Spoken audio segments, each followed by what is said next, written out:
Girlfriend का message आया कि घर पर आ जाओ, घर में कोई नहीं है। लड़का उससे मिलने के लिए उतावला होकर उसके घर पहुंच गया, लेकिन कुछ ही देर बाद उसी घर से धुआं निकलने लगा और किसी के चीखने चिल्लाने की आवाज़ें आने लगी।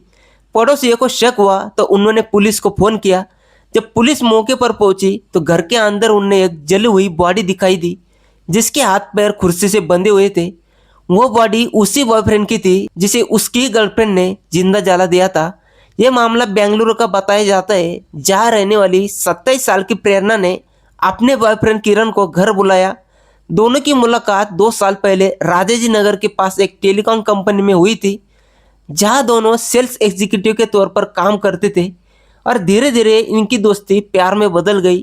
करीब 2 साल तक इनका रिश्ता चला, लेकिन जब प्रेरणा ने शादी की बात की तो किरण हर बार उसे टालता रहा, जिससे प्रेरणा को शक होने लगा कि शायद उसका किसी और के साथ अफेयर है। इसी शक ने उसके मन में बदले की भावना पैदा कर दी। 21 अप्रैल को जब उसके घर में कोई नहीं था, क्योंकि उसकी माँ और भाई काम के लिए बाहर गए हुए थे, तब उसने किरण को फोन करके घर बुला लिया।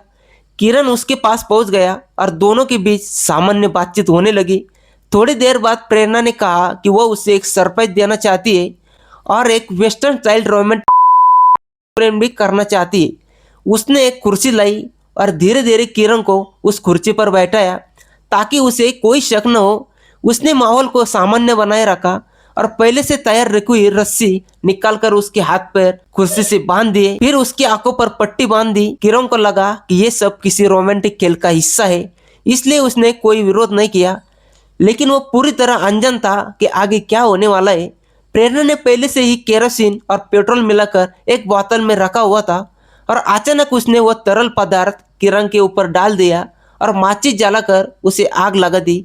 कुछ ही पलों में आग तेजी से फैल गई और किरण खुद को छुड़ाने की कोशिश करते हुए जोर जोर से चिल्लाने लगा, लेकिन उसके हाथ पैर कसकर बंधे हुए थे, इसलिए वो बच नहीं सका। घर से उठते धुएं और चीखों की आवाज सुनकर पड़ोसियों ने तुरंत पुलिस और फायर ब्रिगेड को फोन किया। जब तक आग पर काबू पाया गया तब तक बहुत देर हो चुकी थी और किरण की मौत हो चुकी थी। उस समय घर में प्रेरणा के अलावा कोई और मौजूद नहीं था, इसलिए शक सीधे उसी पर गया। शुरुआत में उसने पुलिस को बताया कि किरण ने खुद को आग लगा ली, लेकिन जब पुलिस ने सीसीटीवी फुटेज देखे और उसका मोबाइल चेक किया तो पूरी सच्चाई सामने आने लगी। उसके मोबाइल में किरण के जलने का वीडियो मिला जो उसने खुद रिकॉर्ड किया था। इसके बाद पुलिस की सख्त पूछताछ ने उसने कबूल किया कि उसे शक था वह शादी की बात से बच रहा था, इसलिए उसने पहले से योजना बनाकर उसे घर बुलाया और ये घटना को अंजाम दिया।